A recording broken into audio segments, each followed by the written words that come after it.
بسم اللہ الرحمن الرحیم نحمدہ ونستعینہ ونصلی ونسلم علی رسولہ الکریم اما بعد فاعوذ باللہ من الشیطان الرجیم بسم اللہ الرحمن الرحیم قل لعبادی الذین آمنوا یقیموا الصلاۃ وینفقوا مما رزقناہم سرا وعلانیۃ من قبل ان یاتی یوم صدق اللہ العظیم۔ سورہ ابراہیم کی آیت نمبر 31 میں اللہ تبارک و تعالی نے حضور صلی اللہ علیہ وسلم کو حکم دیا کہ میرے ایمان والے بندوں سے یہ فرما دیں۔ اس آیت مبارکہ کے الفاظ پر اور اللہ کے اس انداز پر اور پھر جو نصیحتیں کیں، جب ان پر غور کیا تو اللہ کی کمال مہربانی، محبت اور اس کے لطف و کرم کا ٹھاٹھیں مارتا ہوا سمندر نظر آتا ہے۔ ارشاد فرمایا، کل اے حبیب آپ فرما دیں، لعبادی میرے ان بندوں کو، الذین آمنوا جو ایمان لائے۔ اب حکم کیا دیا، یقیم الصلاۃ صحیح نماز ادا کیا کریں، وینفقوا مما رزقناہم اور جو کچھ ہم نے ان کو رزق دیا اس میں سے خفیہ اور پوشیدہ طور پر بھی خرچ کریں اور اعلانیہ طور پر بھی خرچ کریں، من قبل ان یاتی یوم قیامت کے آنے سے پہلے۔ اس کے بعد پھر اللہ نے اپنی بہت بڑی نعمتوں کا تذکرہ فرما کر پھر فرمایا، وَإِن تَعُدُّوا نِعْمَةَ اللَّهِ لَا تُحْصُوهَا، اگر تم اللہ کی نعمتوں کو شمار کرنے لگو تو تم اس کا احاطہ ان نعمتوں کا شمار نہیں کر سکتے، تمہاری گنتیاں ختم، تمہارے ہند سے ختم، تمہارے کمپیوٹر کی جو تعداد ہے وہ فیل ہو جائے۔ اللہ کی نعمتوں کی تعداد اس قدر ہے جو لمحہ بلمحہ انسان کے پہلے سانس سے آخری سانس تک سدا اس پر اس کی نعمتیں نچھاور ہوتی رہتی ہیں، ان کا تم شمار نہیں کر سکتے۔ آگے فرمایا، میری نعمتوں کا تو یہ حال ہے اور انسان کا کیا حال ہے، ان الانسان لظلوم کفار، انسان بڑا ہی ظلم کرنے والا اور بہت بڑا ناشکرا ہے۔ تو یہ ایک پوری ایک پکچر تھی اس آیت پاک میں، جس میں اللہ کی محبت اور اللہ پاک کی خوبصورت انداز میں بندوں کو نصیحت بھی تھی اور اللہ کے انعامات کا تذکرہ بھی تھا۔ چنانچہ اس آیت مبارکہ کی روشنی میں آج ہم نے جو موضوع سلیکٹ کیا وہ یہ بنا کہ فجر کی نماز دارین کی خوشحالی کا سنگ بنیاد ہے، کہ یعنی جب انسان اپنے بستر کو چھوڑ کر فجر کی نماز میں بالخصوص سجدہ کر لیتا ہے تو اس کی خوش بختی کا سنگ بنیاد رکھ دیا جاتا ہے، پھر اس کے لیے بلندیاں ہی بلندیاں ہیں۔ ایک وجہ یہ ہے کہ فجر کا وقت انتہائی قبولیت کا وقت ہے، اللہ کے قرب کا وقت ہے۔ چنانچہ ساری کائنات زندگی کی ایک رات مکمل کرنے کے بعد صبح کو اپنی نئی زندگی کا آغاز کرتی ہے اور ساری کائنات بیدار ہوتی ہے، اور فجر کا سجدہ انسان کے لیے فیصلہ کن حیثیت رکھتا ہے۔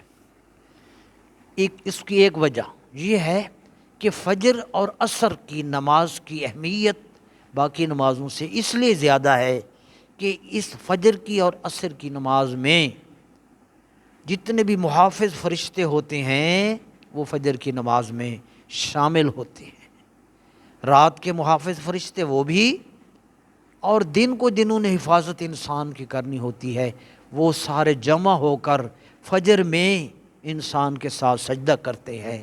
اس لیے نماز فجر کی بہت بڑی اہمیت ہے۔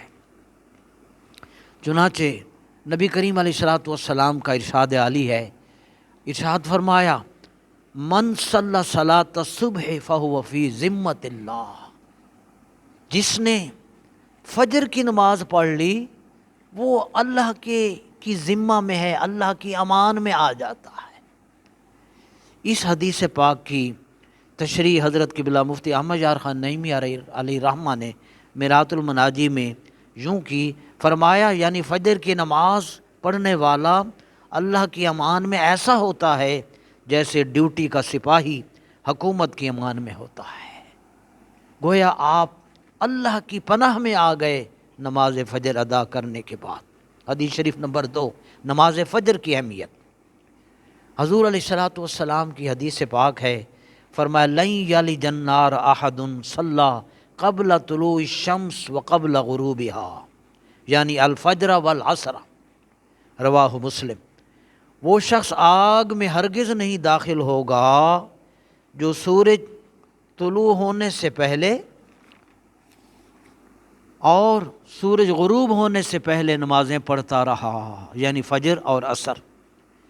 اس کا معنی یہ ہوتا ہے کہ جب ایک آدمی ان دو نمازوں کی عادت پختہ کر لیتا ہے اور ان کی پابندی کرتا ہے، اللہ پاک ان دو کی بدولت اسے بقیہ نمازوں کی توفیق عطا کر کے پھر ان ساری نمازوں کی بدولت اللہ اس کو گناہوں سے بچاتا ہے اور وہ اس طرح دوزخ سے بچ جاتا ہے۔ تیسری حدیث پاک، نبی کریم علیہ السلام نے ارشاد فرمایا من صلی البردین دخل الجنہ، متفق علیہ۔ پہلے فرمایا فجر کی نماز جس نے پڑھ لی اللہ کی حفاظت میں، پھر فرمایا جس نے عصر بھی ساتھ فجر اور عصر دونوں پڑھ لی تو وہ اس کے لیے وہ جہنم میں نہیں جائے گا، آگ سے بچ جائے گا۔ اب فرمایا حضور نے کہ جو فجر اور عشاء یا فجر اور عشاء کی عصر کی نماز پڑھ لے تو وہ داخل الجنہ، اللہ اس کو جنت میں داخل فرمائے گا۔ یہاں تک یہ اس کی اہمیت تھی۔ میں اب عرض یہ کر رہا ہوں کہ چونکہ ہم نے تو فجر کے ٹائم میں اٹھ پڑیں تو بڑی بات ہے، لیکن عام اہل ایمان سے جو ایک بہت بڑی جماعت ہے وہ اولیاء کی، وہ فجر سے پہلے تہجد میں اٹھ کر رب کے آگے آنسو بہانے کی ان کی عادت ہوتی ہے۔ وہ اپنے دکھڑے اس وقت تہجد میں سنا رہے ہوتے ہیں۔ اللہ اکبر۔ اسی لیے اللہ نے حضور سے فرمایا وَمِنَ اللَّيْلِ فَتَہجد بِهِ نَافِلَةً لَكَ عَسَىٰ أَن يَبْعَثَكَ رَبُّكَ مَقَامًا مَحْمُودًا۔ محبوب رات کو اٹھ کے تہجد پڑھیں، یہ آپ کے لیے اضافی ہے، فرض ہے۔ آپ کا رب آپ کو مقام محمود پر فائز فرمائے گا۔ اتنا بڑا انعام نبی کریم کو اللہ نے تہجد کے ساتھ اٹیچ کر دیا، تو تہجد والے تو فجر سے بھی پہلے اٹھتے ہیں۔ قربان جائیں رسول اللہ صلی اللہ علیہ وسلم کے دامن کرم سے کہ نبی کریم علیہ الصلوۃ والسلام نے ہمیں اس نعمت سے محروم نہ رکھا۔ تہجد والے تو داتا صاحب تہجد پڑھ گئے، غوث اعظم پڑھ گئے، امام اعظم پڑھ گئے، امام شافعی پڑھ گئے، صلحاء اولیاء پڑھ گئے، سلطان العارفین سلطان باہو علیہ رحمہ جیسے تمام امت کے بڑے بڑے محدثین فقہاء اولیاء، اللہ نے جن کو یہ ٹائٹل تہجد کا دیا۔ ہم گناہ گار، اللہ اکبر، ہمیں بھی محروم نہ رکھا۔ نماز فجر بھی پڑھیں، بقیہ نمازیں بھی۔ نبی کریم علیہ الصلوۃ والسلام سے سوال ہوا کہ یا رسول اللہ صلی اللہ علیہ وسلم ای الدعاء اسمع، سب سے دعا زیادہ قبول کون سی ہے جس کو رب جلد سنتا ہے؟ تو نبی کریم علیہ الصلوۃ والسلام نے ارشاد فرمایا کہ جوف اللیل الآخر، رات کے آخری تہائی حصہ، تو وہ تو اولیاء کے ذمے آ گیا، ہم کدھر گئے؟ سرکار نے ہمیں بھی شامل فرمایا وَدُبُرَ الصَّلَاةِ الْمَكْتُوبَاتِ، کہ جو قبولیت کی برکتیں تہجد میں رب نے رکھی تھیں، اگر تم فرضوں کی نماز کے بعد جو دعا مانگو گے، اگر اس میں بھی رب کو دعا مانگو گے تو رب کریم جو قبولیت تہجد میں رکھتا ہے وہی قبولیت فرضوں کے بعد بھی اس نے رکھ دی ہے، تمہاری دعا قبول کر لے گا۔ تو یہ ساری برکات نماز کے ساتھ وابستہ ہیں۔ تو یہ دعا کی قبولیت جو ہے وہ بھی نماز کی بدولت ہوتی ہے۔ تو برادران، اب میں آپ کو یہ دوسری چیز بتا رہا ہوں کہ اللہ رب العالمین فجر کے ٹائم اور کرم فرماتے ہیں، جو صرف فجر کے وقت ہوتا ہے۔ حدیث شریف میں نے پڑھی مشکوٰۃ شریف میں، باب الاستغفار والتوبہ، یہ مشکوٰۃ شریف میں میرے پاس موجود ہے، اس میں لکھی ہوئی ہے اللہ تبارک و تعالی ہر رات، صرف اگست ستمبر یا کسی خاص مہینے کی بات نہیں ہے، حضور علیہ الصلوۃ والسلام نے ارشاد فرمایا ان اللہ یبسط یدہ باللیل لیتوب مسیء النہار، جب رات ہوتی ہے اللہ تعالیٰ اپنا ہاتھ پھیلاتا ہے دست کرم اپنی شان کے مطابق، اللہ کے ہاتھ اور اس کا جسم نہیں ہے، یبسط یدہ، وہ اپنا دست کرم دراز کرتا ہے تاکہ جس شخص نے دن کو گناہ کیے، غلطیاں کیں، تو وہ اگر توبہ جو کر رہے ہیں اللہ تعالیٰ انہیں معاف فرما کے ان کی توبہ قبول کر لیتا ہے۔ اسی طرح جب صبح ہوتی ہے تو حضور علیہ السلام نے فرمایا پھر اللہ تبارک و تعالیٰ صبح کے وقت اپنا ہاتھ دراز کرتا ہے تاکہ رات کے وقت جن لوگوں نے غلطیاں گناہ کیے ہیں وہ صبح کو توبہ کر لیں، رب کریم ان کو اپنی دامن رحمت میں جگہ عطا فرما کے ان کی توبہ قبول کر لیتا ہے۔ تو یہ سلسلہ کنزیکٹیولی ہر رات اور ہر دن جاری اور ساری ہے، رہے گا، یہاں تک کہ نبی کریم علیہ السلام نے ارشاد فرمایا یہاں تک کہ سورج، قیامت جب قائم ہوگی تو سورج مشرق کی بجائے مغرب سے طلوع ہوگا، یہ توبہ کا دروازہ بند ہو جائے گا۔ تو صبح کے وقت یہ بھی قبولیت کے لمحات ہوتے ہیں، تو اس وجہ سے نماز فجر میں جب آئیں تو یہ سعادت لے کر آئیں، یہ بخشش کا تصور لے کر آئیں کہ میرے رب نے رحمت کا در کھول دیا ہے، اب میں نے اپنی دن کی ساری محرومیاں ختم کرنی ہیں، میں نے دن کی ساری پریشانیاں کا جو بوجھ ہے اسے دھو کے آنا ہے۔ تو فجر کے ٹائم الحمدللہ جب انسان سجدہ کرتا ہے تو اس کی خوش بختی کا سنگ بنیاد رکھ دیا جاتا ہے۔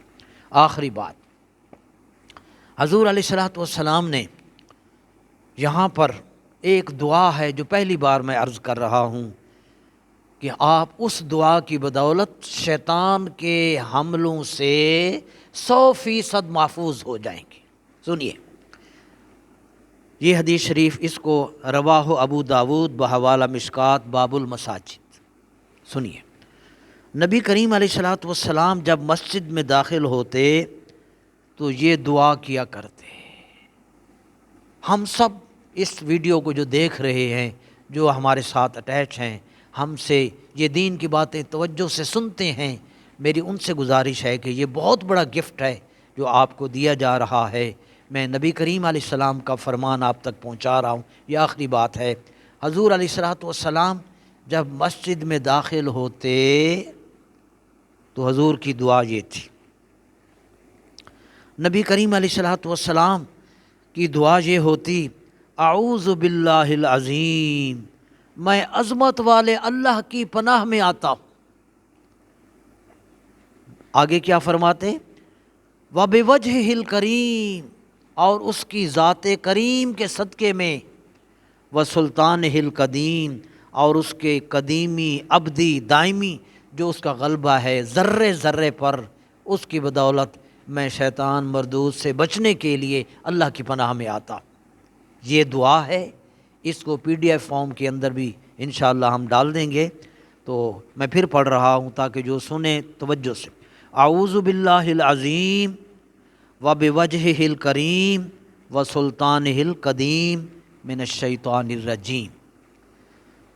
حضور علیہ السلام نے ارشاد فرمایا جب بندہ مومن یہ کہتا ہے قال الشیطان، حضور نے فرمایا کہ جب میرا امتی ان جملوں کے ساتھ اللہ کے گھر میں داخل ہوتا ہے، قال الشیطان، پھر شیطان کہتا ہے حفظ منی سائر الیوم، یہ بندہ آج کے دن میرے ہر حملے سے محفوظ ہو چکا ہے، یعنی اب اس پر میرا دو میرا بس نہیں چلے گا۔ تو 100% اس دعائے نبوی کی برکت سے بندہ مسلمان جب مسجد میں ادا کرتا ہے تو شیطان کے حملوں سے محفوظ ہو جاتا ہے۔ اللہ تعالی ہم سب کو نماز فجر کی توفیق عطا فرمائے، آمین۔